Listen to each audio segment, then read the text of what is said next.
Praise the Lord, praise the Lord, praise the Lord, praise the Lord, praise the Lord, hallelujah. परमेश्वर का स्तुति हो, खुदा का शुक्र हो। फेथ टुडे का इस प्रोग्राम में आप सबों को हम जय मसीह कहते हैं और हमारे प्रोग्राम का नाम है यीशु के साथ हम कौन है? हम सब है जो यीशु मसीह से प्यार करते हैं और यीशु मसीह का वचन सीखने के लिए चाहते हैं। हमारे बीच में हर एक फिरके के लोग हैं, कैथोलिक लोग हैं, मेथोडिस्ट का लोग है, सीएनए का लोग है, मुक्ति फौज का लोग है, इंडिपेंडेंट लोग है, पेंटिकॉस्ट लोग है, ब्रदर लोग है, बैप्टिस्ट लोग है, सब लोग हैं। हम सब मिलकर के परमेश्वर का वचन सीखेगा और देखेगा हमारा जिंदगी इस वचन के अनुसार है कि नहीं। एक कोटेबल कोट, एक उदाहरण, अच्छा कई उदाहरण देने का एक एक एक उदाहरण कोटेबल कोट बोला है आर्थर वालिस। बड़ा महान आदमी था, इंग्लैंड का आदमी था। उसने ऐसा कहा है, God is not merely concerned with what we do, but why we do it. A right act may be robbed of all its value in the sight of God if it is done with a wrong motive. बहुत अच्छा है।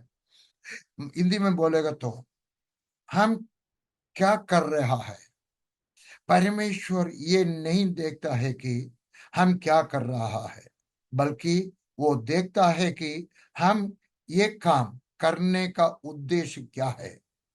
एक गलत उद्देश्य के साथ हम एक काम करें, वो काम अच्छा काम है तो भी उस काम का महत्व मूल्य परमेश्वर का नजर में शून्य है। मकसद क्या है, उद्देश्य क्या है?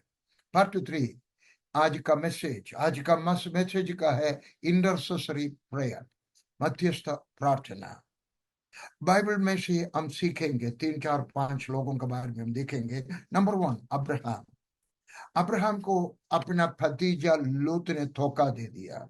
हम धोखा दे दिया बोल सकता है, क्यों नहीं बोल सकता है? अब्राहम ने उसको मौका दिया था, तुम चुनो, तू देने को जाएगा, मैं बाएं को जाएगा, तू बाएं को जाएगा, मैं देने को जाएगा, तू चुनो तुमको कहाँ लेना चाहिए। उसने अच्छे गीली जमीन सब ले लिया और अपना चाचा को बोला है, आप ये सब ले लो जो पत्थर है, पहाड़ है। अरे उसको भी गाय बकरे है, अगर गीली जमीन नहीं है तो कहाँ से चारा दिएंगे? उसको धोखा दे करके चला गया। लेकिन एक दिन उसको पता चला है कि उसका भतीजा को राजा लोग आकर के कैदी बना करके लेके गया है। अगर आप है तो क्या करते? ठीक है, उसको ऐसा ही होना चाहिए, ऐसा बोलते हैं। लेकिन अब्राहम ने क्या किया मालूम है? अपना जिंदगी को खतरा में रखते हुए उसने जाकर के उसको छुड़ाया है। हाँ, उसके अलावा एक दिन उसको पता चला है कि परमेश्वर उसका देश को नाश करने जा रहा है, सौदोम को मोरा। उसने परमेश्वर का साथ चला है, बोला परमेश्वर अगर उधर 50 संत लोग हैं, आप उसको नाश करेगा? परमेश्वर ने बोला नहीं। 45 है तो नहीं, 40 है तो नहीं, 30 है तो नहीं, 20 है तो नहीं, 10 है तो नहीं। आपको मालूम है कितना समय लगा होगा? कम से कम 1 घंटा। उसको बोलते हैं मध्यस्थ प्रार्थना। किसके लिए? जिसने धोखा दिया उनके लिए। आपका भी एक भाई, वो सीएनए का होगा, मेथोडिस्ट का होगा, पेंटिकॉस्ट का होगा, कोई धोखा दे दिया है तो भी उससे प्यार करें। मैं नहीं बोलता हूं उसके साथ मेल मिलाप रखें, लेकिन उसके साथ वायर नहीं रखना चाहिए। उसको मदद करने के लिए मौका मिलेगा तो मौका मदद करना चाहिए। कुछ लोगों को हम दूर रखना पड़ता है। अगर वो धोखाबाज है और भी धोखा देंगे, दूर रखो, लेकिन उसको मदद करने का मौका मिलेगा तो। उसने 10 बोला है, अगर 10 है तो परमेश्वर ने बोला नहीं, फिर मैं नाश नहीं करेगा। क्यों 10 में उसने खत्म किया? क्यों नहीं बोला 2 है तो? अब्राहम को मालूम था, अरे मेरा भतीजा है, मेरे साथ रहा है, जहां उसने गया है कम से कम 10 आत्मा को जीता होगा। अरे उसको बहुत सारे, उसको भी था नौकरी, उसको लोग थे, चरवाहे लोग। अगर उसका गवाही से कुछ लोग, उस अब्राहम ने सोचा कम से कम 10 होगा यार, ऐसे ज्यादा होगा। मैं आपसे सवाल पूछने के लिए चाहता हूँ, आप जहां रहते हैं कितना विश्वासियों को आपने जीता है, जीतने का कोशिश किया है? एक किताब दिया और कोई रीति में एक दिन घर में बुला करके सुसमाचार बोला। मेरा गांव में जाने के वक्त उधर एक गुंडा था, बदमाश, चाकू लेकर चलता था हमेशा। उसने हमारे घर का सामने आकर के गाली दे रहा था, हमें नहीं और किसी को गाली दे रहा, मेरे पिताजी को कोई गाली नहीं दे। मैंने उसको बुला करके हमारे बाग में लेकर के बैठा और उसको सुसमाचार बोला। ठहर नहीं पाया है लेकिन सुसमाचार बोला है। जहां मैं रहता हम अब भी गवाही दें, कुछ आत्माओं को जीते। सब विषय एक, मध्यस्थ प्रार्थना। नंबर टू, हम आत्माओं को जीतना चाहिए उसी के साथ। दूसरा मध्यस्थ प्रार्थना का व्यक्ति हम देखते हैं मूसा।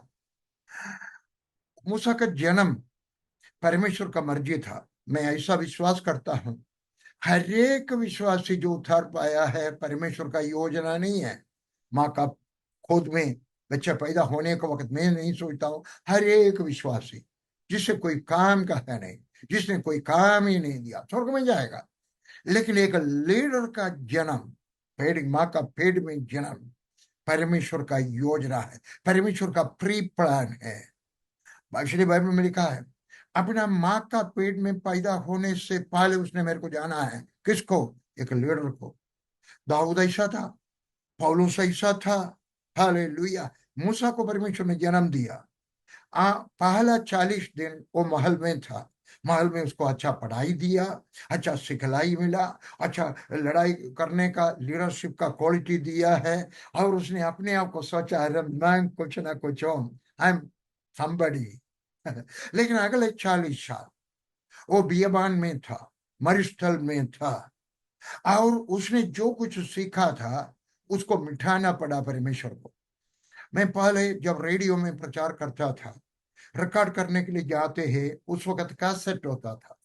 वो कैसेट में टेप करते हैं। उन लोग उसको उधर उधर उधर सबको सुनाने के बाद टेलीकास्ट नहीं, ब्रॉडकास्ट करने के बाद फिर वो टेप लेकर के दोबारा टेप कर सकता था। लेकिन उसके बाद उससे पहले वो इरेज करता था, मिटाता था। एक बार नहीं, 2 बार। मैंने उनसे पूछा 2 बार क्यों इरेज किया है? उसने मेरे से बोला हो सकता है हम पहले एक बार इरेज करने के वक्त कुछ रह गया हो, रहता नहीं है। लेकिन फिर भी हम भी हम परमेश्वर भी मूसा को जो कुछ उसका दिमाग में हुआ था मैं कुछ हूं, उसको इरेज करने के लिए टाइम लगा फिर 40 साल। और उसको बाद में मालूम हो गया आई एम नो बडी। पहले सोचता था आई एम समबडी, अभी सोच रहे अभी मैं कोई नहीं है। परमेश्वर ने उसका मिस्र का सारे जिंदगी का सार जो कुछ सीखा सबको इरेज किया और वो बदल गया है। आदमी बदल गया है, उसका बाल सफेद हो गया है, उसका बोली भी बदल गया है। बाइबल में लिखा है कि उसको स्टैमरिंग था। स्टैमरिंग को क्या बोलते? धुंधला के बोलता था। बाइबल को इसका विश्वास है वो बकरों का पीछे चल के उसका बोली में फर्क हुआ, उसका जबान मोटा हो गया। राजा का महल में ऐसा नहीं हो सकता है क्योंकि वो राजा का घर में राजा का बेटा नहीं था। वो बोल सकता था नहीं मैं इसको राजा नहीं बनाता हूं। लेकिन बाद में सुनिए, आप परमेश्वर का साथ उपस्थिति में रहने के वक्त आपका भी बोली बदलना चाहिए, आपका कपड़ा पहनने का तरीका बदलना चाहिए, आपका चाल चलन बदलना चाहिए, आपका टेलीफोन पर आप क्या क्या प्रोग्राम देखते सब बदलना चाहिए। और वो बकरवान का भाषा बोलता था। बकरवान और मछुएलो वो उनका बोली अच्छा नहीं, गुस्सा आने के वक्त गाली देता है। और वो बकरों का पीछे चलने वाला वो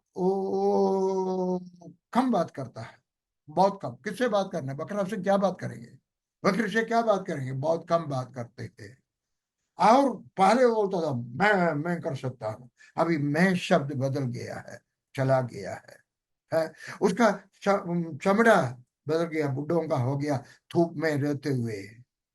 लेकिन जब परमेश्वर बुलाया है, जलने वाला झाड़ी का सामने खड़े हो गया, उसका जिंदगी बदल गया है, उसका जिंदगी बदल गया है, उसका जिंदगी बदल गया है।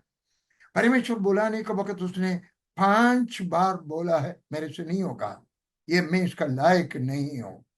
सुनिए, जब इतना देर वो बात कर, उधर भी परमेश्वर के सामने भी खड़ा होकर के बात करने के वक्त लगा होगा 1-2 घंटा, नहीं उससे ज्यादा लगा होगा, 2-3 घंटे लगे होंगे।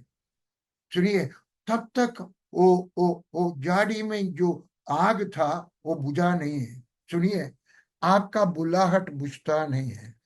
लीडर सुने मेरी बात, परमेश्वर आपको बुलाया है, लेकिन काफी लोग छिपा हुआ है। कोई नौकरी का पीछे छिपा हुआ है, दुबई में जाकर छिपा हुआ है, अमेरिका में जाकर छिपा हुआ है। सुनिए, परमेश्वर ने आपको बुलाया है, ये आग बुझता नहीं है। उसने सबसे पहले क्या बोला है? सुनिए, परमेश्वर के साथ चलने से क्या हुआ है? फरो बादशाह एक दिन बोला है, मेरे लिए प्रार्थना करो। मेरे लिए प्रार्थना करो। एक दिन काफी लोगों से मैं बोलता हूँ, परमेश्वर का सेवकाई पर निकलो। मेरा बेटा बैंगलोर में नौकरी करते है। एक दिन में मेरा 5 बच्चे हैं, 4 बच्चे प्रभु का सेवा करते हैं। मैंने उसको भी बोला, बेटा तुम भी अपने नौकरी छोड़ो, प्रभु का सेवकाई पर निकलो। उसने बोला, बेटा डैडी मेरे को इधर जितना तनख्वाह मिलता है उसका 1/4 भी नहीं मिलेगा। मैंने बोला, पैसा के बारे में नहीं बोल रहा आशीष, शक है। पैसा कम मिलता होगा सेवकाई पर। सुनो मेरी बात, मैं आज भी सोच रहा था, परमेश्वर का सेवकाई करने को कितना भूखा रहता होगा, आपका बच्चे फटा हुआ कपड़ा पहनता होगा, लेकिन अंतिम में देखे कौन आशीष, जो लाखों रुपया तनख्वाह लेता है वो, या परमेश्वर का सेवा किया वे, जो परमेश्वर का सेवा किया। इधर फरवो ने उसको बोला है, मेरे लिए प्रार्थना करो। और मूसा ने परमेश्वर का व्यवस्था के मुताबिक आराधना करने वाला व्यक्ति था। नया नियम का कलीसिया का जैसा मरुभूमि का कलीसिया। कौन बोला था? स्टेफानोस।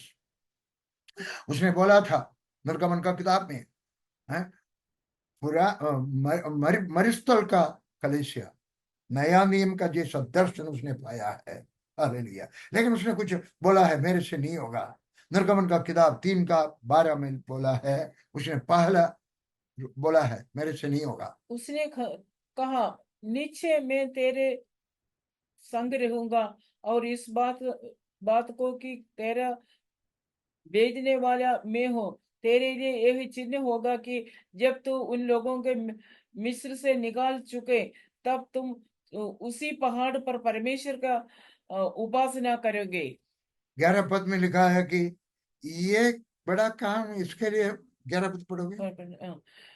परंतु मूसा ने परमेश्वर से कहा, मैं कौन हूँ जो फिरौन के पास जाऊं और इसराइलियों को मिस्र में से निकाल ले आऊं। पहला ऑब्जेक्शन, मैं इसका लायक नहीं। पहले बोलता था आई कैन डू इट, अभी बोलता है नहीं। सुनिए, आपको भी परमेश्वर बुलाने का वक्त आप तुच्छ ना समझे, आप लायक है अगर उसने बुलाया है तो। दूसरा उसका ऑब्जेक्शन, खुदावंद अगर आपका नाम कोई पूछे मैं क्या बोलूंगा? गलती आपका है, आपका कोई नाम नहीं है। था आपको, मतलब 6 पद में परमेश्वर ने बोला है, अब्राहम और इसहाक और याकूब का खुदा। उसका नाम क्या? उसको नाम था, लेकिन वो कुछ बहाना बना रहा था, कुछ लंगड़ा एक्सक्यूज बोल रहा था, मेरे से नहीं होगा, आपको नाम भी नहीं है। एक एक ऑब्जेक्शन दिया है। सुनिए, बहाना किया है। Hallelujah, hallelujah. अरे ये नाम लेकर के जा सकता था, जिसका पास जाता है इस्राएली कौम, उन सबको मालूम था अब्राहम इसहाक याकूब का खुदा हूं। आप भी बहाना मत बना, खुदा हूं, खुदा हूं, मेरे को शक नहीं। खुदा ने बुलाया है leader, Sunday school teacher, church का एल्डर, आपको बुलाया है, आप भी जाए। तीसरा बहाना, 4 का 1, निर्गमन का किताब 4 का 1। दुनिया बोलेगा परमेश्वर ने आपको दर्शन नहीं दिया है। पढ़ना। हाँ हाँ। तब मूसा ने उत्तर दिया, वे मेरा विश्वास नहीं करेंगे और न मेरी सुनेंगे, वरन बोला कहेंगे। बोला परमेश्वर नहीं, लोग बोलेगा नहीं। कुछ ना कुछ बहाना, 4वां बहाना देखो 10वां, मेरा जीव मूसा मोटा है, मैं हे मेरे प्रभु, मैं बोलने में निपुण नहीं, मैं ना बोलने तो में पहले निपुण था नहीं है। और ना जब से तू अपने दास से बात करने लगा, मैं तो मुंह और जीव का बंधा हो। सुनिए सुनिए सुनिए, ये चाल बहाना करने के वक्त भी परमेश्वर चुप था। परमेश्वर गुस्सा नहीं हुआ, परमेश्वर खड़ा था यार। क्या परमेश्वर सड़क में घूमने वाला, मूंगफली बेचने वाला आपका सामने खड़े रहे?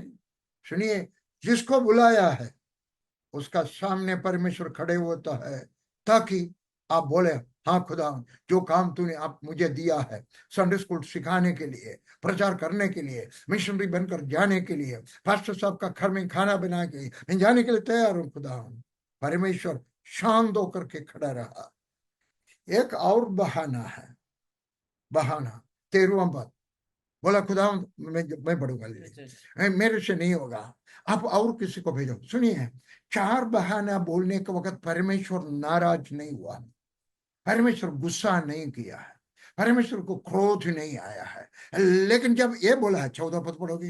हाँ, तब यहोवा का कोप मूसा पर भड़का और बस उसने बस बस, कहा। जब खबर बोला मैं नहीं, और किसी को भेजो। सुनिए क्या हो गया मालूम है? अच्छा तू नहीं जाना चाहता, और किसी को दे दो, मैं भेजता हूँ और उनको। आपको मालूम है, जो मूसा को आशीष मिलना था, मूसा उसका हाथ से खो गया है। आप मिट्टी का, आप पानी ले लो अपने हाथ में, आपका हाथ का बीच में से निकल जाएगा। वैसे उसका हाथ का बीच में से परमेश्वर का आशीष उसका खानदान से चला गया है, उसका पीढ़ी से चला गया। अहरोन को मिला। कौन बना महायाजक? अहरोन। अगर मूसा जाता है तो मूसा को मिलना चाहिए था, हालेलुया, लेकिन अहरोन को मिला, उसका पीढ़ियों को मिला है। मूसा जरूर महान था। परमेश्वर ने, बाइबल में लिखा है, परमेश्वर ने मूसा के साथ एक दोस्त का जैसा बात किया। दोस्त बनकर के नहीं रहा, वो अब्राहम के साथ रहा। और मूसा का दफनाना परमेश्वर ने किया। वो महान व्यक्ति था, लेकिन पीढ़ियों का आशीष चला गया है। सुनो मेरी बात, अगर परमेश्वर ने आपको बुलाया है, आप आशीष खोना नहीं चाहिए। एक लीडर का काम बनकर रहने के लिए परमेश्वर ने आपको बुलाया है, खोना नहीं चाहिए। Hallelujah, hallelujah. और मूसा ने होरेब में गया, होरेब में खड़ा था। परमेश्वर ने बोला है मेरे लोगों को छुड़ा के लाओ, मेरा लोग इधर आकर के मेरा इबादत आराधना करेगा। आपको मालूम है, लोग छुटकारा पा करके आ रहा था, उसी पहाड़ तक आया, एक भी नहीं मरा है। क्यों? परमेश्वर ने बोला था मेरा लोग उधर से छुड़ा करके तू लाओ, उन लोग इधर आराधना करना है। एक भी नहीं मरा है, बाद में मरा है, कहीं भी नहीं मरा है। उनमें बच्चे थे जो पिछले रात को पैदा हो गए, बच्चे थे। 30 लाख लोग हैं, कितने बच्चे पैदा हो गया पिछले दिन में। बुढ़े लोग थे, बुढ़ी लोग थे, कोई नहीं मरा है। क्यों?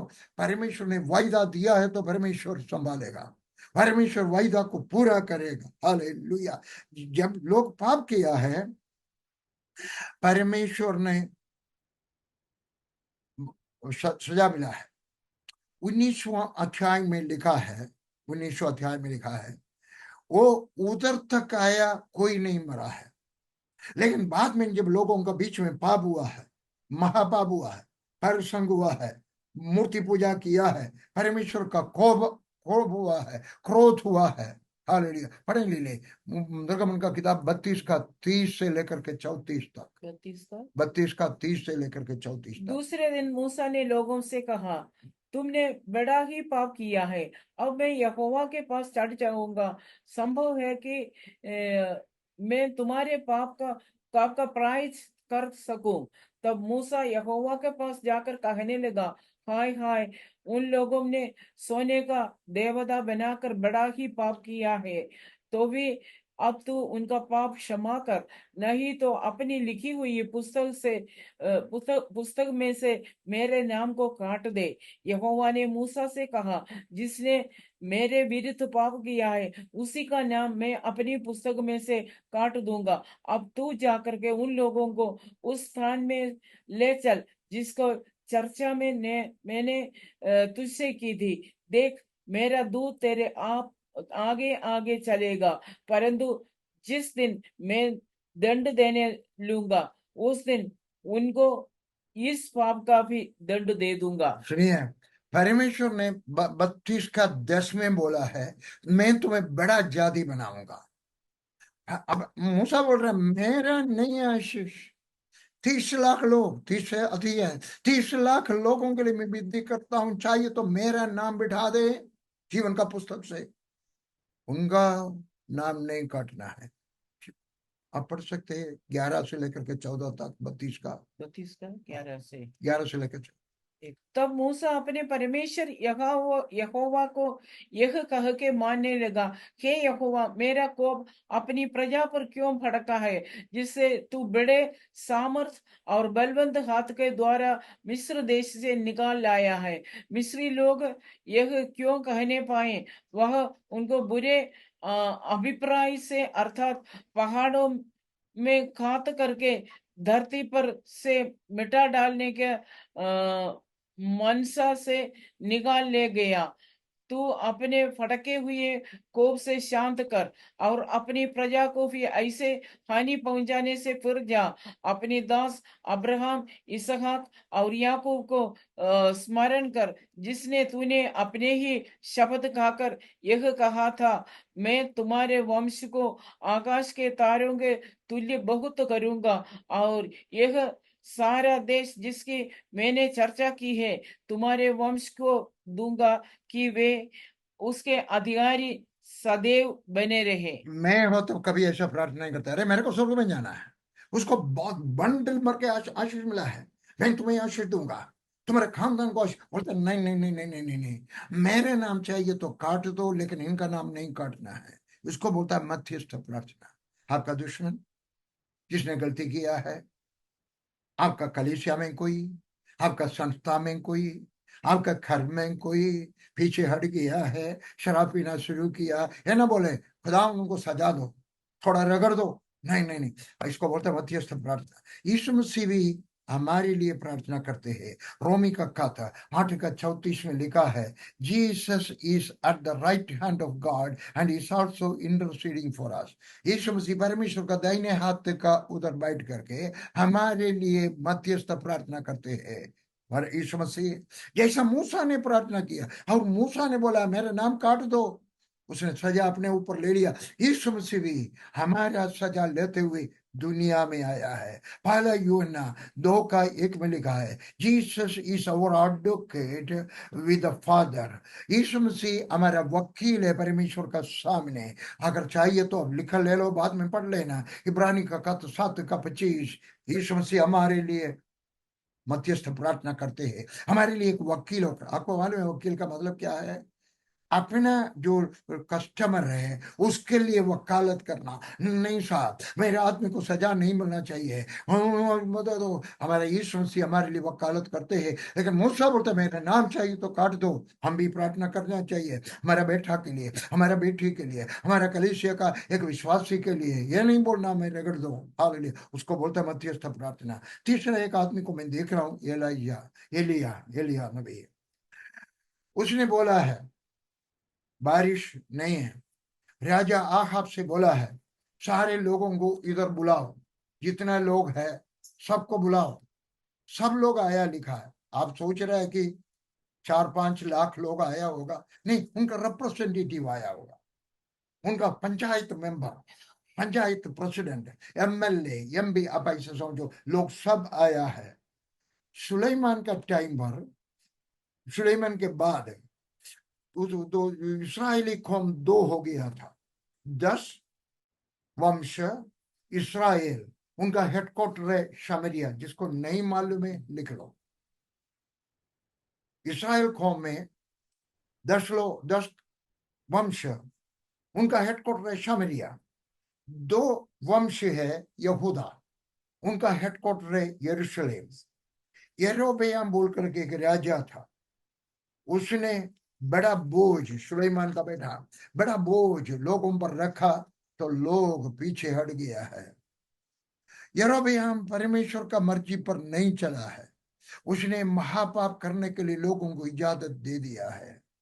उस वक्त उसका उसका बेटा उमरी, पहला राजा 16 का 26 पढ़ेंगे। उमरी सुलेमान, दाऊद का बेटा, वही नबात सुलेमान का बेटा।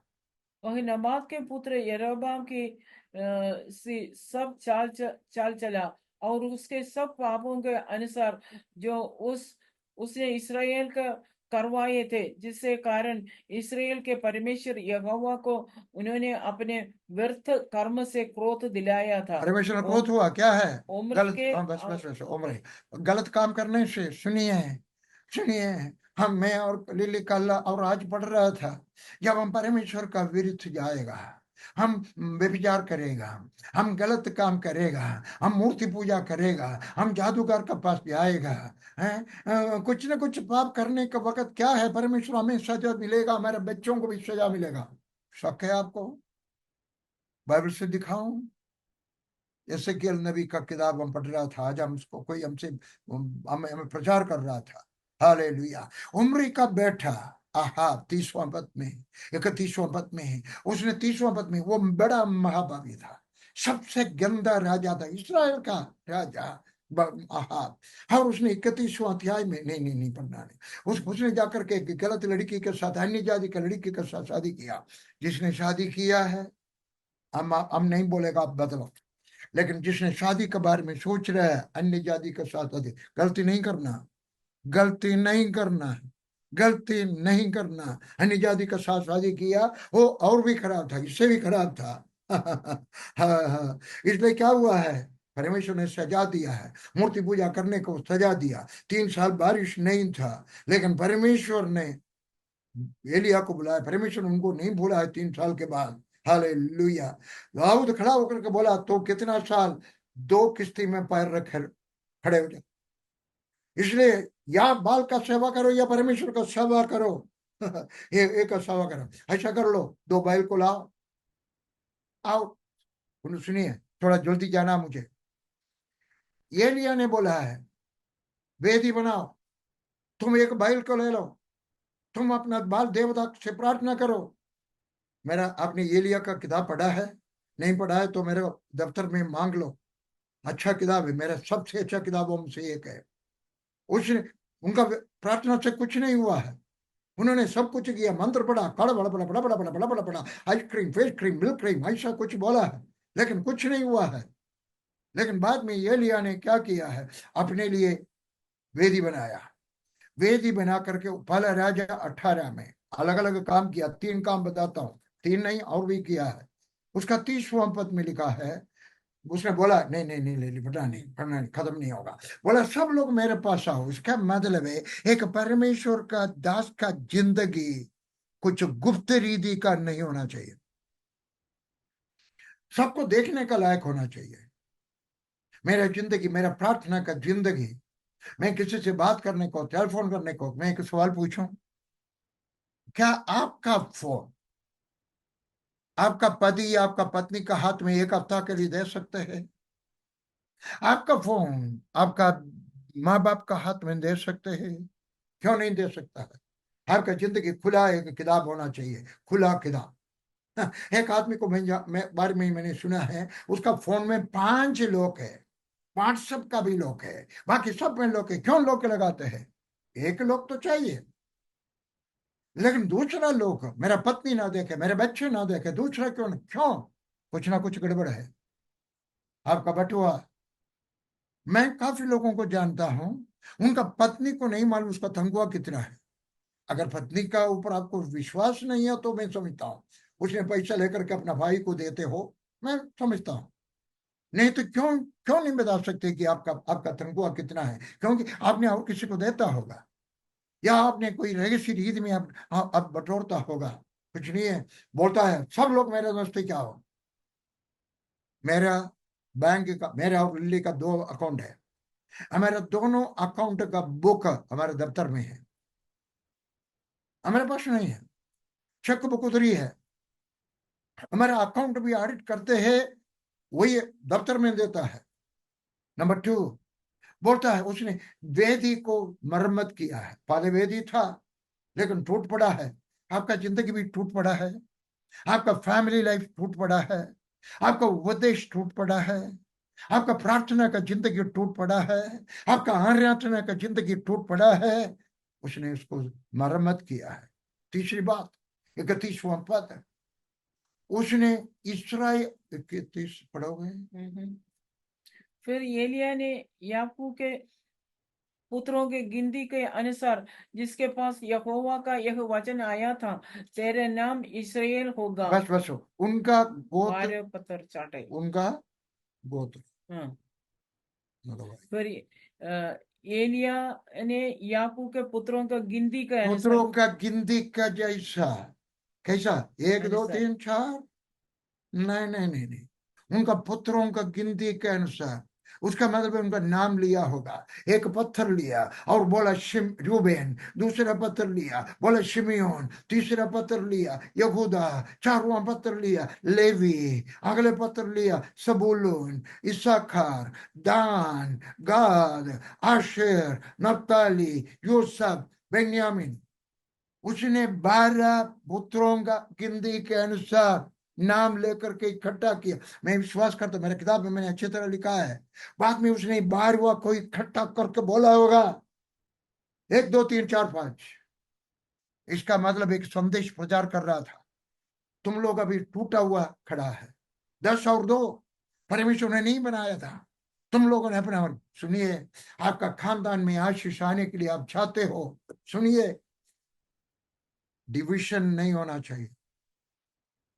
डिविजन नहीं होना चाहिए। जहां डिविजन है परमेश्वर आशीष नहीं देगा। यीशु मसीह ने भी बोला शैतान का उधर यूनिटी है, लेकिन हमारे चर्च में यूनिटी नहीं है। सोचो, शैतान का उधर यूनिटी है, हमारे घर में यूनिटी नहीं है। मैं जानता हूं कुछ जगह पर पति उधर को बैठ करके प्रार्थना करेगा, पत्नी उधर को बैठ कर प्रार्थना करेगा। पत्नी जाता है सीएनए चर्च में, पत्नी पति जाता है मेथोडिस्ट चर्च में। क्यों? अरे उपदेश में काफी फर्क है, तो ठीक है, मैं समझता हूँ, फिर भी मैं बोलता हूँ पत्नी का काम है पति का साथ जाए। लेकिन पति गलत उपदेश पर जाता, मैं नहीं बोलता हूं जाने के लिए, लेकिन एकता ही हो वहां आशीष मिलेंगे। हालेलुया। उसने एकता ही लाया। 12वां 1 2 3 4 रूबेन, शिमयोन, यहूदा, लेवी, शबूलून, इस्साकार, दान, ऐसा बोला है एकता ही। आप एकता ही लाएं, चर्च में एकता ही लाएं। अगर आपका चर्च में 500 लोग है, 500 लोगों में बीच में एकता ही नहीं आएगा, लेकिन लीडरों का बीच में आए। हमारा संस्था जल्दी आगे बढ़ने वाला संस्था है। कारण क्या है? हमारे लीडरों का बीच में एकता ही। इसके बाद 33 34 35 पद में पढ़ेगा नहीं हम। उधर पर एलिय्याह ने बोला है 33 में, 4 बाल्टी पानी लेकर के उसको ऊपर डाल दो, और 34 में 4 बाल्टी पानी लेकर के डालो, और 35 में 4 बाल्टी लेकर के डाल दे 3 बार। 3 गुना 4 कितना हो गया? 12। 12 पूरा नंबर होता है। चेलों में नंबर 12, स्वर्ग में भी 12। उसने डाला क्यों? ताकि किसी को शक ना हो जाए, या ना सोचे अरे इन्होंने कुछ बीच बीच में पत्थर, 2 पत्थर, उस वक्त माचिस नहीं होता, 2 पत्थर मारने के वक्त आग लग जाएंगे, ऐसा कुछ किया है। किसी को शक नहीं होना चाहिए। आपका बातचीत में शक नहीं होना चाहिए। आप एक लड़की के साथ बात करने के वक्त शक नहीं होना चाहिए। आपका एक लड़का के साथ बात करने के वक्त शक नहीं होना चाहिए। और पानी पवित्र, शुद्ध करने का काम को दर्शाता है। पानी पानी पानी, 12 बाल्टी पानी डाला, शुद्ध किया, हमारे जिंदगी को भी शुद्ध करे। एकताई और पवित्रताई, एकताई और पवित्रताई। इसके बाद एलिय्याह प्रार्थना किया तो आग उधरा है। 38 और 39। तब यहोवा यहोवा की आग आकाश से प्रकट हुई और होम बलि को लकड़ी और पत्थरों और धूलि समेत भस्म कर दिया, और गड्ढे में का जल भी सूख दिया। 40 में पढ़े ली। एलिय्याह ने उनसे कहा, बाल से नबियों के पकड़ लो। बाल उनमें का से एक नबियों भी को पकड़ लो, किसी को छोड़ना आया। नहीं। सब बस सबको मार दिया। ये क्यों? ये क्यों ऐसा इनको मारा है? मैं बताऊं, एलिया को मालूम था इनको जिंदा छोड़ेगा तो मेरा लोगों को और पाप की तरफ लेके जाएगा। मैं आपसे भी विनती करता हूं, आपका जिंदगी में, आपका घर में, आपका सेवकाई में कोई बाल का पुरोहित हो जो आपको पाप में ही लेकर जा सकता है, उनको मार दो। टेलीफोन से इनका नाम काट दो। कोई लड़की का, कोई लड़का को जो आपको पाप की तरफ खींचता है, जो आपको गलत हिसाब लिखने के लिए सिखाते हैं, मजबूर करता है, उनके साथ रिश्ता छोड़ दो। उनको बोला उनको खत्म कर लो। इसके बाद जब पढ़ने का टाइम नहीं है, 41 और 42। हालेलुया। उसने प्रार्थना किया, उन्होंने प्रार्थना किया है बारिश के लिए। क्यों बारिश? अरे अरे अरे, सबसे बड़ा रिवाइवल हुआ है। कभी दुनिया में ऐसा एक रिवाइवल नहीं हुआ है। 100% पूरा का पूरा तौबा किया है।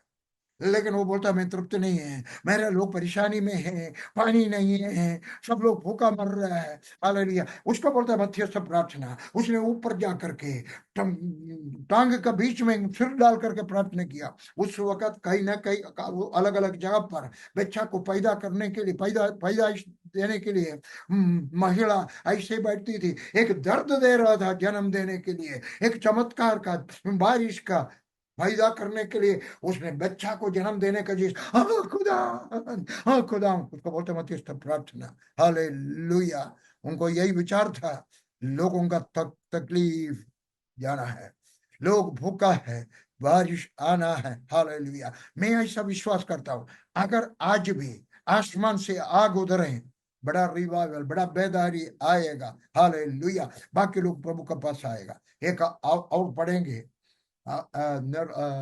प्रेरितों का काम, नहीं पढ़ने का, 12 का 1 से लेकर के 16 तक। पतरस जेल खाना में था, 5वां बात। पांचवा, बंदी गृह में पतरस बंद था, परंतु कलीसिया उसके लिए लो लगा करके परमेश्वर से प्रार्थना कर रही थी। जब बता, वो रो रहा था, एक मन होकर के प्रार्थना कर रहा था। प्रेरितों का काम 2 अध्याय में भी हम पढ़ते हैं, 120 लोग एक मन होकर के प्रार्थना किया है, पवित्र आत्मा आ जाए। लेकिन उन लोग प्रार्थना कर रहा था, खुदा तुम्हारा एक भाई जेल खाने में पड़ा। मैं आपसे पूछता हूँ, मैं एक बार इंदौर में था, इंदौर में मुझे पुलिस स्टेशन में जाना पड़ा, अरेस्ट नहीं, कुछ कारण से पुलिस स्टेशन, हमारा कुछ केस किसी ने दिया था, इधर क्रिश्चियन बना रहा है, इसलिए पुलिस आया, कुछ लोगों को लेकर गया। मैं बोला उनको अकेला नहीं छोड़ेगा, मैं भी जा रहा हूँ, मुझे जाने का जरूरत नहीं था। मैंने बोला मैं भी जा रहा हूँ, मैं जा गया। बाद में एक एस्तर बहन मुझे फोन किया, बोला ऐसा एक आदमी के लिए पढ़ा। मैंने बोला मैं तो, अरे अरे मुझे नहीं मालूम था आप था, मैंने इतने ही सुना था बेरशेबा का एक पास्टर साहब को और कुछ विश्वासियों को जेल का पुलिस स्टेशन में लेकर गया, हमने प्रार्थना की, उसी वक्त घुटना टीके। वो मेरे रिश्तेदार नहीं है। आप भी प्रार्थना करें, वो महाराष्ट्र का होगा, उड़ीसा का होगा, तमिलियन होगा, केरला का होगा, कोई भी क्यों ना हो। जब कोई आपको पता चलेगा किसी को मुसीबत है, कोई जेल खाना में है, कोई कर्जा में है, किसी ने मारा है, किसी का लड़का खराब हो गया है, किसी को और कोई मुसीबत हुआ है, किसी का चर्च गिर गया है, हमारा काम है प्रार्थना करें। जैसा पतरस के लिए लोगों ने प्रार्थना किया, उसको बोलते हैं मध्यस्थ प्रार्थना। ऐसा मध्यस्थ प्रार्थना करने वाला बने। मैं भी आपको बोलूं, मेरे लिए भी प्रार्थना करें। अगले साल मार्च महीना में मैं और लिली और 6 जन हम लोग यात्रा कर रहे, कहां से कहां तक, कन्याकुमारी से लेकर के कश्मीर में लेह लद्दाख तक। अब हमारे लिए प्रार्थना करना। हमें 90 लाख रुपया चाहिए, एक मिनी बस लेना है 23 लाख रुपया, और हमने 1.5 लाख किताब छपाना है 35 लाख रुपया, और हमारा खर्चा एक दिन में चार चार लॉज में कमरा लेना है, खाना खाना है, और डीजल लेना है। इसके लिए सबके लिए मिलकर के करीब 20,000 रुपया चाहिए। अब हमारे लिए भी प्रार्थना करें, एक दिन में 20,000 रुपया है, पूरा नहीं, एक दिन में 20,000 रुपया। अब प्रार्थना करें हमारा पैसा का जरूरत तो पूरा हो जाए और हम सुरक्षित रहें। ये सुनने का वक्त कुछ क्रिस्त विरोधी लोगों ने, जो जो मेरे से प्यार करता है, उन्होंने बुला कर बोला ये सुरक्षित होगा। हाँ, परमेश्वर ने हमसे वायदा किया, जाओ, अगर वो जाओ बोलेगा तो वो हमें नहीं छोड़ता है, वो साथ आता है। इसलिए आप हमारे लिए प्रार्थना करें, मेरे लिए और लिली के लिए प्रार्थना करें। 2 दिन के बाद मैं यात्रा कर रहा हूँ, करीब 3 हफ्ता में अलग अलग जगह पर प्रचार करके वापस आएंगे। फिर दूसरा दिन आएंगे हम 3 तारीख को, 4 तारीख को फिर यात्रा करेंगे। हालेलुया। तो ये मेरा इस उम्र में भी ऐसा सफर करने के लिए परमेश्वर मुझे आशीष देने के लिए, आप लोग मेरे लिए, लिली के लिए और हमारे साथी लोगों के लिए प्रार्थना करें। परमेश्वर आपको सबको आशीष दे। आप एक मध्यस्थ प्रार्थना करने वाला बने। रोज कम से कम आधा घंटा, 1 घंटा जब आपको समय मिलेगा, प्रार्थना करने के लिए कोशिश करें। एक प्रार्थना का विषय आया है, मेरे बेटे यिर्मयाह की तबीयत ठीक नहीं है। यिर्मयाह के लिए भी प्रार्थना करेंगे, हम परमेश्वर से प्रार्थना करेंगे। हमारे सर्वशक्तिमान परमेश्वर, हम मिलकर के प्रार्थना करते हैं, जो आज मैंने उनको बोला है, खुदावंद हम सब मध्यस्थ प्रार्थना करने वाला बने। खुदावंद जैसा एलिय्याह ने किया है, जैसा मूसा ने किया है, जैसा अब्राहम ने किया है, जैसा पतरस का कलीसिया का लोगों ने किया है, हमें भी मजबूर कर, ताकि हम भी मध्यस्थ प्रार्थना करें और लोग बच जाए। यीशु Yes, मसीह के Lord. नाम में Yes, हमें Lord. Yes, यिर्मयाह के Lord. लिए प्रार्थना करते हैं, सर्वशक्तिमान परमेश्वर यिर्मयाह अच्छा हो जाए, चंगा हो जाए, Yes, यीशु के Lord. नाम में चंगे हो जाए, Amen. यीशु के नाम में। आमीन Amen. Amen. आमीन Amen. आमीन। Amen. God bless you.